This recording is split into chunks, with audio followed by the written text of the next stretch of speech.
Hello, and welcome to Witchy Wisdom from Wisty's Witch Hat. Today, the question of the craft is a reading. What are some other ways that I can engage with my intuition? Let's find out. Before I even sat down to film this video, I had a feeling. I was like, it's gonna be a reading today. So that's my first point on how do I engage with my intuition. When that little voice in your head says, grab the tarot deck, or make sure you don't forget an extra water bottle, or whatever other random piece of advice that tiny little bird's voice in the back of your head says about like something that seems maybe random, lean into that. Really listen to it, because your intuition is super, super strong. Everybody has an intuition. It's literally just like whether or not you allow yourself to follow your natural instinct or not. Now, we'll definitely get into it with the reading, but I wanted to first introduce the deck that I'm using. I use a ton of different decks, and I'm definitely not sponsored by this artist or anything like that. But I like this one because I feel like it's a really beginner-friendly deck. And so it's called the White Newman. Right here, you can see. And it is by Alba BG. And I like this deck a lot because one of the things that I always say about picking out a tarot deck is you want to have people doing things that you can relate to. So, of course, the ones that I'm flipping to are kind of like bad examples. But like, they're like the most unique cards in the deck. But anyway, this one, for example, is still a pretty unique card. Like, chances are you're probably not a mer person being surrounded by fish in a valley. But you do know what it feels like to be an outsider, to be isolated, to be unique and a little bit weird. And you know what it's like to choose solitude. And all of those things is what the Eight of Cups, which is what this card is, really about. It's about, you know, needing some time away from everybody to really embrace your uniqueness, your weirdness, and to allow yourself to just be as you naturally are. You are a magical being.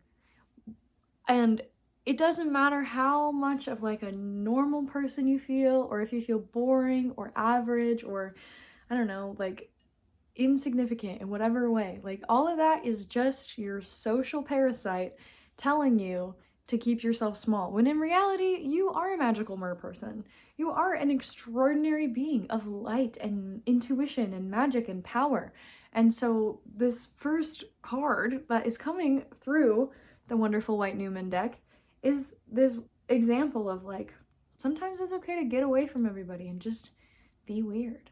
Also, to surround yourself with people who don't think that you're weird. They actually think that you're just very authentic and funny and endearing, you know?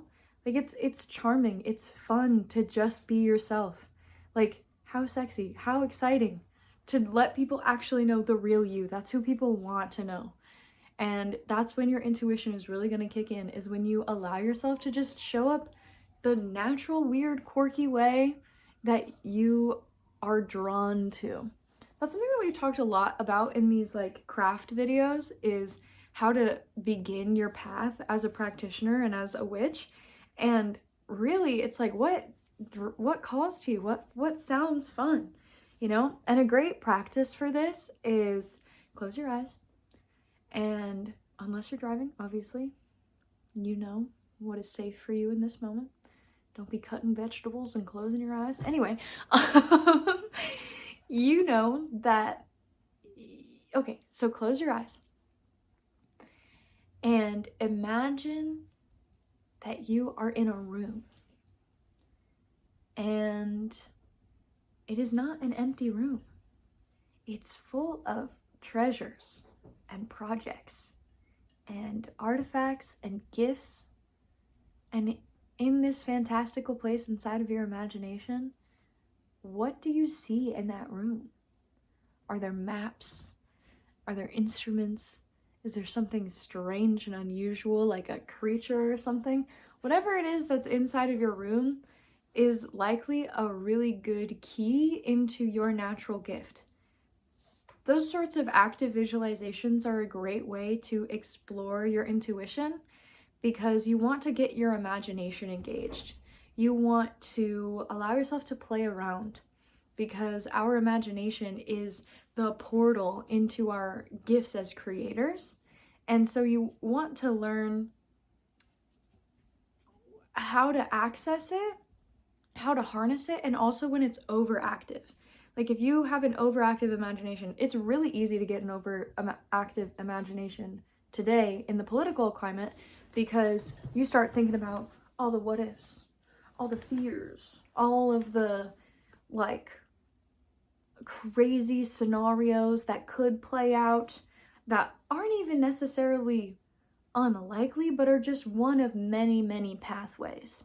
So when you're using your intuition, I think one of the areas where our intuition is overactive already is in our like doomsday scenarios and our worst case scenarios, because fear is a type of faith, and your intuition, your subconscious mind, if you're having really strong, vivid, negative visions of the future, you likely are putting a lot of your faith in that timeline, a lot of your belief, if you don't want to use like a Christianized word, right?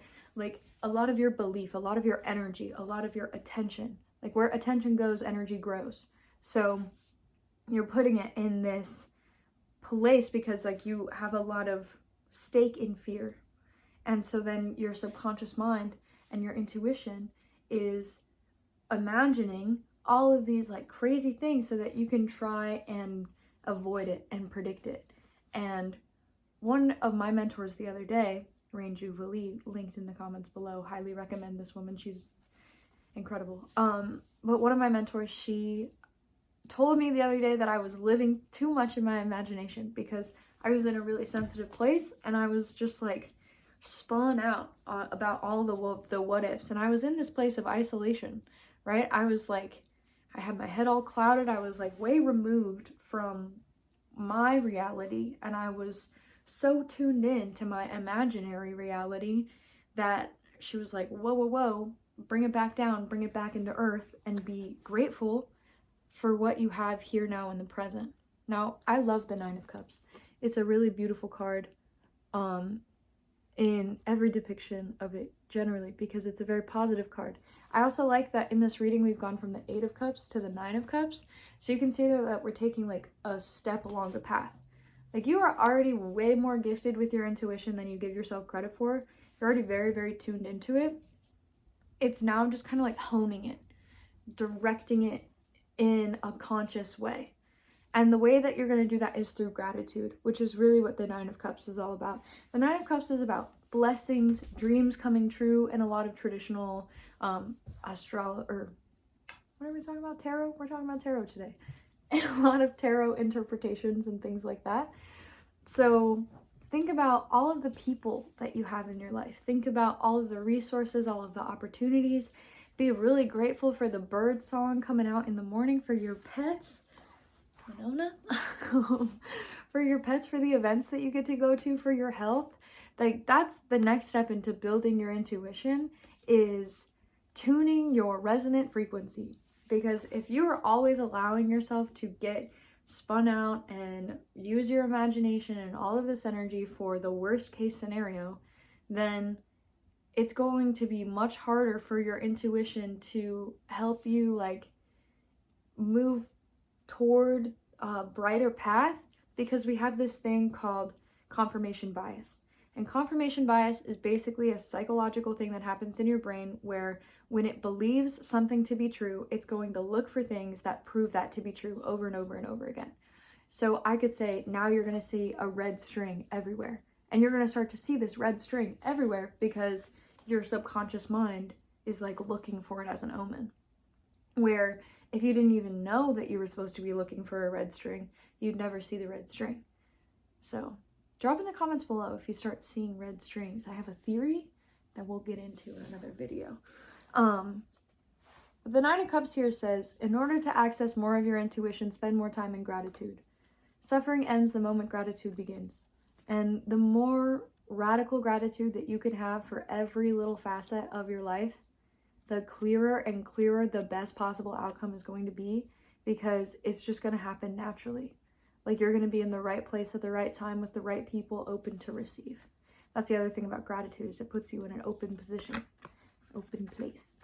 So our last card of this reading, how else, what are some unique ways that you can work with your intuition? The deck says temperance.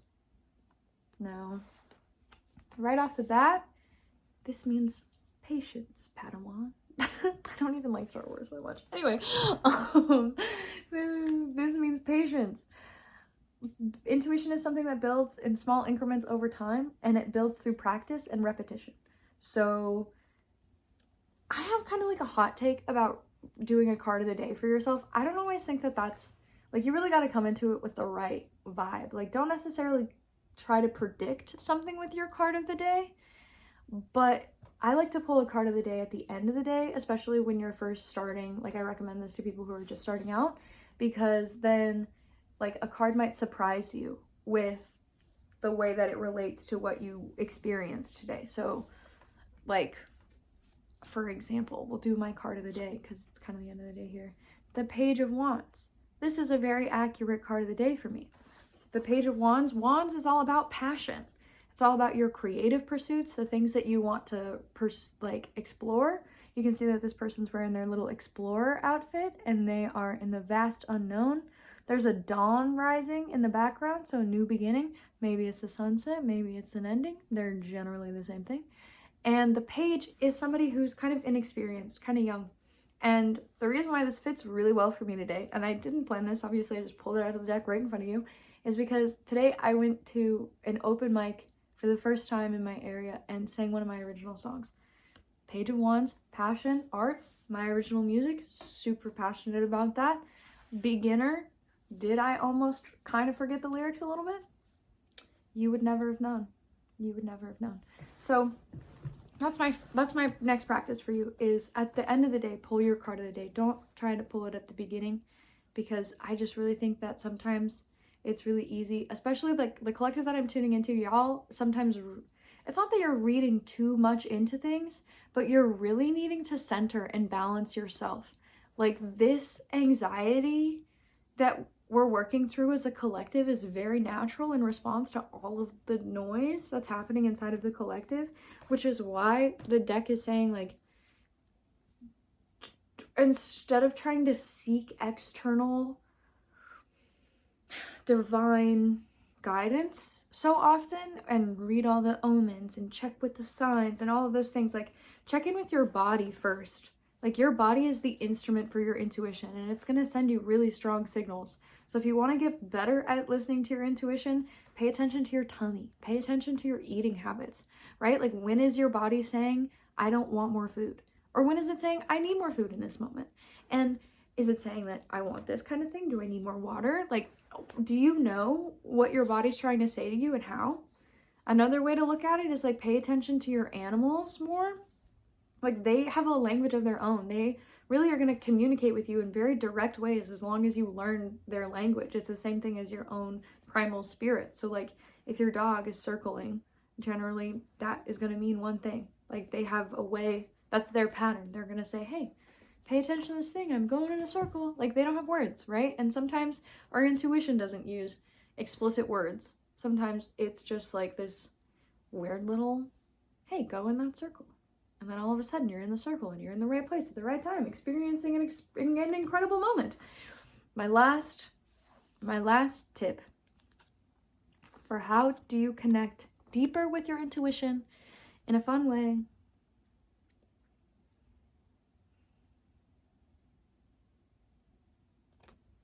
Do something that you feel like you're bad at, but that if you didn't know what somebody was good at it looked like, you wouldn't have anything to compare it to. Paint, or play an instrument, or do something that you've always shied away from and been like, oh, I couldn't do that. I could never do that. And then know that you're going to be bad at it. Toss the idea of needing to be good at it out the window. And then allow yourself, I think instruments are a great thing for this, but do whatever you want. Poetry, whatever creative, some form of creative expression. And then allow yourself to just flow and see what wants to come through you without assigning like a value to it. And continue to do that, because you're putting yourself in a unlikely, unfamiliar scenario, which is already a great way for your intuition to come through. You know, unfamiliar places, your intuition is like, what are we doing?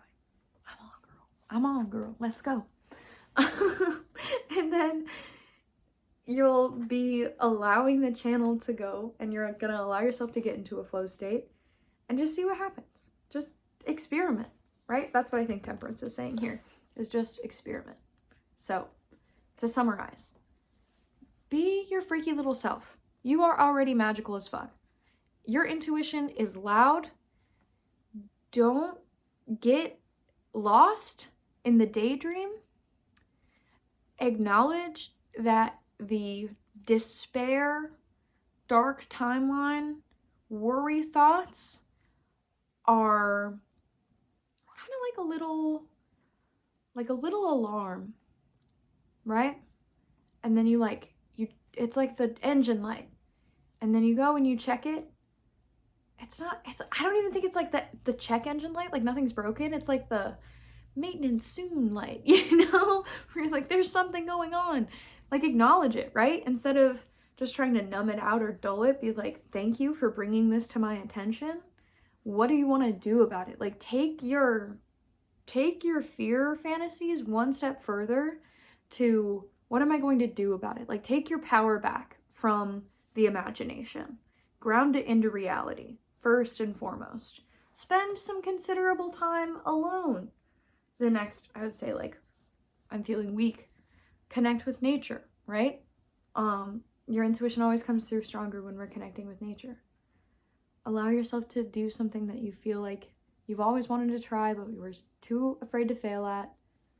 Don't try to be good at it, just try to have fun. That's the other thing about intuition, it comes through strongest when you're having fun. And yeah, so I hope that this helped. If you have any questions for the Witchy Wisdom hat about your practice with the craft, I would love to give you some pointers and direction in becoming an oracle and practitioner along this fabulous journey. My name is Wisteria Root, and I am a ritual designer, I'm an artist, I'm a poet, I'm a tarot reader and tarot teacher, I'm an astrologer, I am an Aquarius. I'm unboxable, but you know, here we are. And I would just love to connect with you. I love people who are on this path as well. I think it's so beautiful the way that we each uniquely find our purpose and our gifts and all those sorts of things. And if you're curious and decoding your own cosmic blueprint, or you want to look into your gifts with a person who's, you know, explored this stuff for over 10,000 hours with thousands and thousands of clients all over the country, I would love to connect with you. So all of my links are going to be down below, and I hope to hear from you soon. And if nothing else, leave a comment and subscribe. It really helps me on my journey, and I'm just so grateful. I hope you have a fabulous day. Bye!